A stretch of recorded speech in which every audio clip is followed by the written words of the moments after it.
আরম্ভ হয়ে গেছে নাকি? আজকে আমি হাই বন্ধুরা, আজকে আমি টমেটো আর বেগুন ভাপা করবো। সর্ষে বাটা দিলাম, কাঁচা লঙ্কা দিয়ে দিই, আর এটা হচ্ছে পোস্ত আর চাল মগজ বাটা। এটা একটা হলুদ দেবো না, এটা আমি ভাপা করছি এখন। ওই বেগুন, পোস্ত, সর্ষে দিয়ে এই কাঁচা তেল দিয়ে দিলাম।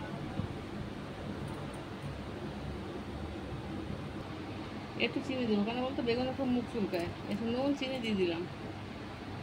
এই দেখুন বসিয়ে দিয়েছি, এটা হলে দেখাচ্ছি। এই দেখুন বেগুনটা উল্টে দিয়েছি, দেখতে কত ফাইন হয়েছে না বলুন। উল্টে দিয়ে দেখাচ্ছি,